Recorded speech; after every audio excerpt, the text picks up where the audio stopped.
Okay students, पण कालच्या लेक्चरमध्ये आपण डिस्कस करत होतो अबाउट ऑक्सिन. ठीक आहे. सो ऑक्सिनचा आपण सायंटिफिकल नेम डिस्कस केलं होतं, that is indole acetic acid. आणि ऑक्सिनचे काही रोल आपण त्यामध्ये डिस्कस केले होते. Okay, that is stem elongation, rhizogenesis, caulogenesis. ठीक आहे. तर अशा काही गोष्टी आपण काल ऑक्सिन बद्दल डिस्कस केल्या होत्या. आज आपण लेक्चरमध्ये आणखी काही रोल पाहणार आहे अबाउट द ऑक्सिन. बघा, ऑक्सिन जे generally auxin is widely used in the tea plantation. Tea plantation मध्ये ऑक्सिन prominently used होतं. Okay, as well as auxin can induce the parthenocarpy. Auxin parthenocarpy induce करतो. Parthenocarpy म्हणजे काय? Parthenocarpy means seedless formation of seedless fruit. Okay, seedless fruit formation करण्यासाठी there is a auxin is use. For example in case of tomatoes. Okay, तर tomatoes मध्ये parthenocarpy induce करण्यासाठी auxin use होतं. त्यानंतर 2,4-D that is dichlorophenoxyacetic acid. Okay, it act as a weedicide. ते weedicide म्हणून काम करतं. Okay, means it removes a dicot weeds from monocot farm. एखादा मोनोकॉट फार्म आहे त्याच्यामध्ये समजा काही डायकॉट वीड्स ग्रो झाले तर त्याला रिमूव्ह करण्यासाठी आपण काय वापरतो? दॅट इज 2,4-D वापरतो. त्यानंतर it control the xylem differentiation. Okay, auxin जे it control the xylem differentiation. ते झायलम डिफरन्शिएशनला कंट्रोल करतं. That is tracking vessel, xylem parenchyma आणि झायलम स्क्लेरेन्कायमा यांच्या ज्या काही ऍक्टिव्हिटीज आहेत त्याला कंट्रोल करण्याचं काम बेसिकली कोण करतं? ऑक्सिन करतं. ठीक आहे. तर हे सगळ्या गोष्टी होत्या आपल्याकडे अबाउट द ऑक्सिन. ठीक आहे. तर बघा मुलांनो, आज आपण नेक्स्ट पार्ट स्टार्ट करणार आहे, that is the gibberellins. Okay, so gibberellin हे सुद्धा एक प्लांट ग्रोथ प्रमोटर फायटोहार्मोन आहे. ठीक आहे. म्हणजे हे सुद्धा ग्रोथ स्टिम्युलंट म्हणून काम करतात. जनरली जिबरलिन जे there is a first gibberellic acid third. Okay, असं gibberellin जे it is actually gibberellic acid. त्याला आपण gibberellic acid बोलतो. Okay, and there are over 100 type of gibberellin acids are found, but the first gibberellin which is found, this is a GA3. Okay, that is gibberellic acid third. Generally ह्याची जी discovery आहे, जिबरलिनची जी discovery आहे, okay, ती कशी झाली? Generally बघा की जे काही फंगस आहे, जिब्रेला फ्युजिक्युरा, ह्या फंगसचं इन्फेक्शन राईस प्लांटला झालं. आता राईस प्लांटला या फंगसचं ज्यावेळेस इन्फेक्शन झालं तर ऍक्च्युअली ज्यावेळी एखादं इन्फेक्शन प्लांटला होतं तर त्या प्लांटची ग्रोथ रिटार्ड होते, कमी होते. पण याच्या उलटे कंडिशन्स कशामध्ये दिसायला लागल्या? त्या राईस प्लांट मध्ये दिसायला लागल्या. तिथं प्लांट डॉर्क होण्याऐवजी त्याचं जे काही स्टेम वगैरे ते इलॉकेट व्हायला लागलं, त्या प्लांटची हाईट इन्क्रीज व्हायला लागली. So this is commonly called as a bakanae disease. यालाच काय म्हणतात? बेकेन डिसीज. ओके, आणि दोन जापनीज सायंटिस्ट होते, एकाचं नाव होतं येगुटा आणि दुसऱ्याचं नाव होतं सुमिकी. तर या दोघांनी हे gibberellin acid first time discover केलं. ठीक आहे. So bakanae disease or this is also called as a foolish disease. त्याला फुलिश डिसीज सुद्धा म्हणतात. ओके, पण हे जिबरलिन सुद्धा आपल्याकडे काही सिग्निफिकंट रोल प्ले करतं during the plant growth. Okay, मग काय काय रोल प्ले करतं? सगळ्यात पहिली गोष्ट, to increase in the length of axis, it is used to increase the length of the grape stalk. Okay, म्हणजे जे काही ग्रेप्स आहेत, ओके, त्यांचा जो स्टॉक आहे त्याची साईज इन्क्रीज करायचं काम कोण करतं इथं? दॅट इज द जिबरलिन करतं. ठीक आहे. जिबरलिनचा सगळ्यात महत्त्वाचा रोल आहे, it plays a very important role in delaying of the senescence. Okay, जी काही सिनेसन्स प्रोसेस आहे, दॅट इज प्लांट मध्ये जी एजिंग प्रोसेस आहे त्याला डिले करण्याचं काम कोण करतं? दॅट इज द जिबरलिन करतं. ठीक आहे. जिबरलिन झालं, सायटोकायनिन झालं, यांचा मेन रोल आहे to delay the senescence. Okay, senescence फेजला डिले करणं. त्याच्यामुळे काय होतं की फ्रुट्स जे can let over the trees longer. Okay, म्हणजे लॉंगर पिरियड्स पर्यंत फ्रुट्स ट्रीज वरती राहू शकतात. ओके, याचं मेन रिझन आहे because of the delay in senescence. Okay, आणि हे सगळं काम कुणाचं आहे? दॅट इज द जिबरलिनचं. त्याच्यानंतर आणखी एक महत्त्वाची गोष्ट आहे, gibberellin is use in a malting process. Gibberellin malting process मध्ये यूज होतं. माल्टिंग, मॅशिंग ह्या ज्या काही प्रोसेसेस आहेत, they are used in the production of alcohol. Okay, alcoholic industries मध्ये या प्रोसेस वापरल्या जातात. म्हणजे माल्टिंग आहे, ओके, म्हणजे जे बार्ले वगैरे ग्रेन्स आहेत, ओके, ते बार्ले वगैरे ग्रेन्सचं काय केलं जातं? जनरली त्यांना त्याचं seed germination, artificial seed germination घडवून आणलं जातं. That process is called as a malting. त्यालाच आपण काय बोलतो? माल्टिंग. ओके, तर ते सुद्धा जिबरलिनमुळे पॉसिबल होतं. Generally it increase the productivity of the sugar cane. Okay, हे शुगर केनची काय वाढवतं? प्रोडक्टिव्हिटी वाढवतं. ओके, कारण शुगर केनचं जे काही लेंथ आहे, ओके, ते इन्क्रीज करण्याचं काम कोण करतं? जिबरलिन करतं. आणखी एक सगळ्यात महत्त्वाची गोष्ट की जिबरलिन जे इट प्रमोट द बोल्टिंग. ते बोल्टिंग प्रमोट करतं. बोल्टिंग प्रमोट करतं म्हणजे काय? इंटरनोडचं इलॉंगेशन करतं. ओके, म्हणजे जर समजा बघा तुम्ही इंटरनोड मध्ये जर इलॉंगेशन व्हायला सुरुवात झाली, ओके, इंटरनोड म्हणजे the distance between two nodes, दोन नोड्स मध्ये, तर आपोआप स्टेमचं जे काही मेन ऍक्सिसची जी लेंथ आहे ती सुद्धा काय होणार आहे? इन्क्रीज होणार आहे. So it promote the bolting phenomenon. Okay, तर अशा पद्धतीने हे सगळं काय होतं आपल्याकडे अबाउट द जिबरलिन. ठीक आहे. So gibberellin the first which is commonly called as gibberellic acid. Okay, आणि सगळ्यात पहिलं जे जिबरलिन फाइंड झालं दिस इज जिब्रेलिक ऍसिड. तर येगुटा आणि सुमिकी ही दोन नावं लक्षात ठेवा, त्यांनी जिबरलिनची डिस्कव्हरी केली. जिबरलिनचं जे काही डिस्कव्हरी ती कशी झाली की एक फंगस झाली जिब्रेला फ्युजिक्युरा. जिब्रेला फ्युजिक्युरा हे जे काय फंगस आहे इट इन्फेक्ट राईस प्लांट. त्या राईस प्लांटला इन्फेक्शन झालं. राईस प्लांटला इन्फेक्शन झाल्यानंतर ऍक्च्युअल प्लांट काय व्हायला पाहिजे होतं, डॉर्प राहायला पाहिजे होतं, पण ते प्लांट काय व्हायला लागलं, इलॉंगेट व्हायला लागलं, त्याची लेंथ वाढायला सुरुवात झाली आणि म्हणून याला कुठला डिसीज म्हणतात, बेकेन डिसीज म्हणतात, हा फुलिश डिसीज म्हणतात. ते लक्षात ठेवा. सिग्निफिकन्स मी तुम्हाला सांगितलं जे काही ग्रेप स्टॉक आहे त्याची लेंथ इन्क्रीज करण्यासाठी जिबरलिन वापरलं जातं. सिनेसन्स फेज प्लांट मध्ये जे सिनेसन्स फेज येते, एजिंग फेज येते, तिला डिले करण्यासाठी जिबरलिन वापरलं जातं. मार्टिंग प्रोसेस जी अल्कोहोलिक इंडस्ट्री आहे, ओके, त्याच्यामध्ये जी काय मार्टिंग प्रोसेस चालते त्याच्यामध्ये सुद्धा जिबरलिन वापरलं जातं. आणि त्यानंतर जे काही शुगर केन मध्ये प्रोडक्टिव्हिटी वाढते किंवा बोल्टिंग फेनोमेनॉन सारख्या गोष्टी असतील. ओके, तर हे सगळ्या कशामुळे पॉसिबल आहे, जिबरलिन्समुळे पॉसिबल आहे.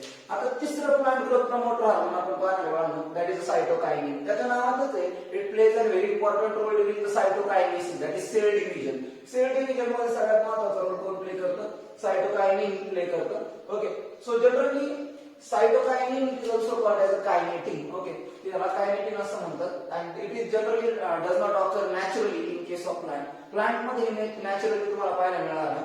जनरली हे आयसोलेट केलं होतं from the sperm DNA of the herring fish. Okay, sperm DNA of the herring fish, त्याच्यातून कायनेटिन हा सबस्टन्स आयसोलेट करण्यात आला होता. ओके, आणि त्यानंतर कायनेटिनची जी सेल डिव्हिजनची ऍक्टिव्हिटी समजली आणि त्यानंतर त्याला नाव असं देण्यात आलं दॅट इज अ सायटोकायनिन. ठीक आहे. त्यानंतर जे काही कर्नेल प्लांट आहे, कॉर्न कर्नेल आहे किंवा कोकोनट मिल्क आहे. ओके, तर कॉर्न कर्नेल आणि कोकोनट मिल्क मधून सुद्धा एक अशाच पद्धतीचा सबस्टन्स आयसोलेट करण्यात आला that is called as a zeatin. Okay, आणि तो झिटीन जो सबस्टन्स आहे this is shows the same activity like cytokinin. तो सेम कशाची ऍक्टिव्हिटी दाखवतो, सायटोकायनिनची ऍक्टिव्हिटी दाखवतो. ठीक आहे.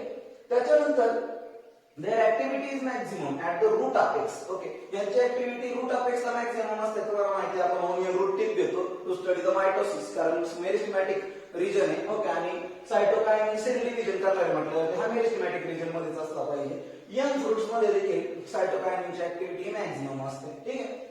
सगळ्यात महत्त्वाची गोष्ट सायटोकायनिन जे it help to produce new leaves formation मध्ये किंवा क्लोरोप्लास्ट फॉर्मेशन मध्ये, लॅटरल शूट ग्रोथ मध्ये, ओके, आणि ऍडव्हेंटिशियस रूटच्या फॉर्मेशन्स मध्ये सगळ्यात महत्त्वाचा रोल सायटोकायनिन प्ले करतं.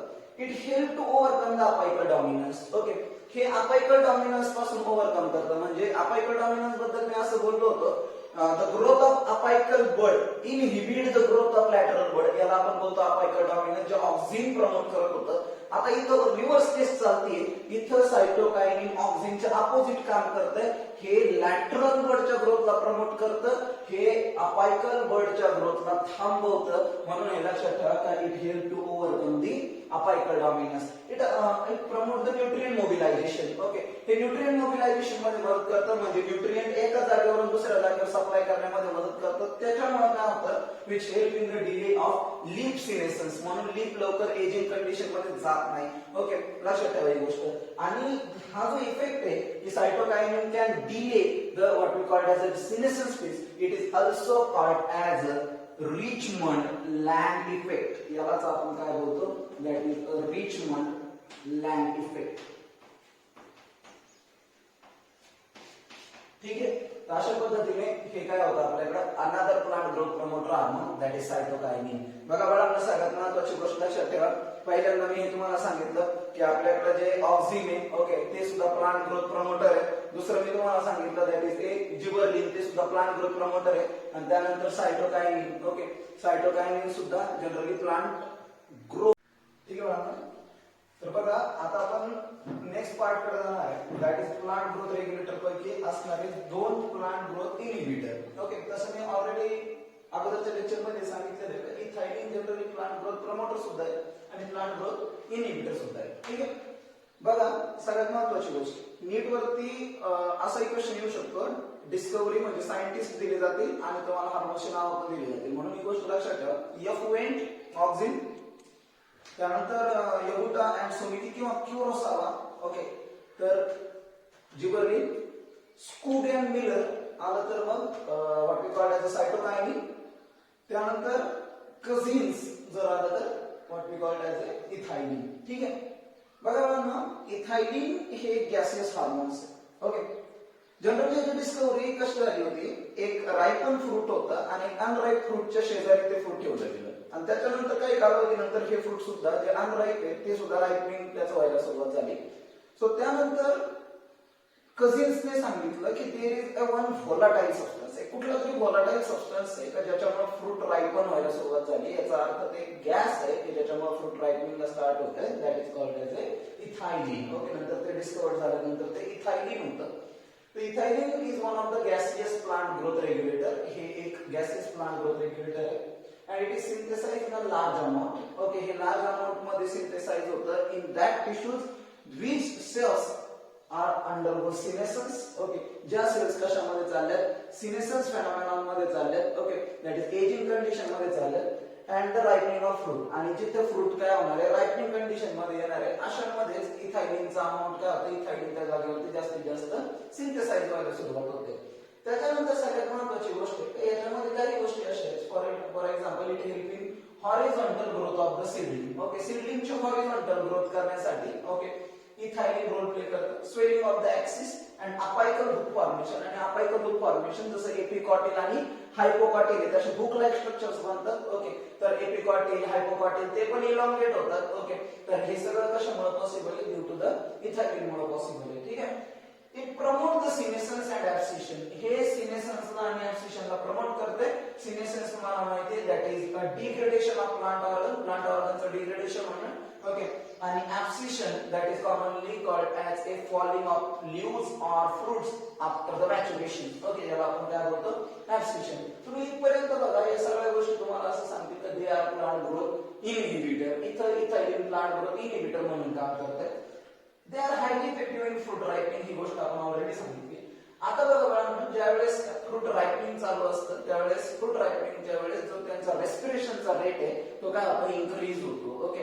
हे वाक्य सगळ्यात महत्त्वाचं आहे की फ्रूट रायपनिंगच्या वेळेस रेट ऑफ रेस्पिरेशन इन्क्रीज झालेला असतो. That is called as a climacteric rise. त्याला क्लायमॅक्टिक राईज बोलतात and this climacteric rise is due to the ethylene. Okay. ते कशामुळे, दॅट इज इथायलिनमुळे. Then they break the seed dormancy. इथं आता तुम्हाला समजायला सुरुवात होईल तर हे सीड डॉर्मन्सीला ब्रेक करते. डॉर्मन्सी काय असतं बाळांनो, dormancy is a inability of viable seed to germinate. हे कधी लिव्हिंग सीड आहे. ओके. पण ती जर्मिनेट होत नाही, याचा अर्थ ती डेड नाही, ती काय झालेली आहे, what we call as a dormant phase मध्ये गेलेली आहे आणि पर्टिक्युलर फेवरेबल कंडिशन्स आल्यानंतर ती सीड काय होणार आहे, जर्मिनेट होणार आहे. ठीक आहे. तर यालाच आपण काय बोलतो, सीड डॉर्मन्सी. ही सीड डॉर्मन्सीला ब्रेक करतं. जर ते सीड डॉर्मन्सीला ब्रेक करतं याचा अर्थ ते सीड जर्मिनेशनला स्टार्ट करतं. ठीक आहे. त्यानंतर it promote the root growth and root hair formation. Okay. हे रायझोजेनेसिस मध्ये मदत करतं, रूट हेअर्स फॉर्मेशन मध्ये मदत करतं. आणि एवढं जर तुम्हाला माहित असेल तर रूट हेअर वाढतं याचा अर्थ it increase the large surface area for absorption. Okay. त्यानंतर it induce the flowering. Okay. हे प्लांट मध्ये फ्लावरिंग इंड्यूस करण्यामध्ये मदत करतं. In case of mango, in case of pineapples. Okay. आणि हे सगळ्यात वाईडली यूज होणार प्लांट ग्रोथ रेग्युलेटर आहे in case of the agriculture. आणि इथायलिन ओके म्हणजे हे जनरली एका केमिकल फॉर्मॅट मध्ये वापरलं जातं, that is ethephon. Okay. Ethephon वरती क्वेश्चन विचारला गेलेला आहे, लक्षात ठेवा. इथेफोन म्हणजे याचं एक ऍक्वा सोल्युशन बनवलं जातं आणि जे काही ऍपल्स, टोमॅटोज वगैरे अशा पद्धतीचे जे काही प्लांट्स आहेत त्याच्यावरती स्प्रे केलं जातं. आणि इथेफोन मधून इथायलिन कशामध्ये एंटर करतं, या प्लांट्स मध्ये एंटर करतं and initiate the fruit ripening. Okay. आणि त्याच्यामध्ये फ्रूट रायपनिंग स्टार्ट करतं. Sir, and also it accelerates the abscission in case of flowers and fruits. Okay, after the maturation. Okay, it promotes the female flowers. Cucumber plant मध्ये जो काही female flowers number आहे तो increase करतो, ज्याच्यामुळे pollination चे chances वाढतात. pollination चे chances वाढले, fertilization चे chances वाढले, fertilization चे chances वाढले. Number of what we call as a progeny, that is number of plants वाढायला सुरुवात होते, which increase the productivity. ठीक आहे. तर हे सगळे रोल कोण प्ले करतं आपल्याकडे, दॅट इज इथायलिन. ठीक आहे. बघा मुलांनो, मी आणखी एक गोष्ट इथे इंडिकेट करतो. हे वाक्य ध्यानात ठेवा की इथायलिन जे हे प्लांट ग्रोथ प्रमोटर सुद्धा आहे, हे प्लांट ग्रोथ इनहिबिटर सुद्धा आहे. त्यानंतर मी असं एक सांगितलं की कझिन्स हा जो सायंटिस्ट आहे he discovered the ethylene ठीक आहे, त्याने इथायलिनला डिस्कवर केलं. ठीक आहे, आणि इथे फोन वरती व्यवस्थित लक्षात द्या, इथे फोन 2,4-D वगैरे या सगळ्या केमिकल्स वरती ऑलरेडी क्वेश्चन नीटने विचारलेले. ओके, त्यामुळे पुन्हा याच्यावरती क्वेश्चन विचारले जाऊ शकतात. क्लायमॅटिक राईज लक्षात ठेवा, at the time of fruit ripening और मॅच्युरेशन म्हणा, that time the rate of respiration will be increases. तर रेस्पिरेशनचा रेट काय होतो, इन्क्रीज होतो. यालाच आपण काय बोलतो, क्लायमॅटिक राईज बोलतो. Climatic rise is possible only due to the ethylene. ठीक आहे, तर अशा पद्धतीने हे काय होतं आपल्याकडे, हे पहिलं plant growth inhibitor as well as plant growth promoter gaseous hormone that is ethylene. Okay, आणि आता आपण लास्ट पार्ट कडे जाणार आहे, that is a stress hormone that is abscisic acid.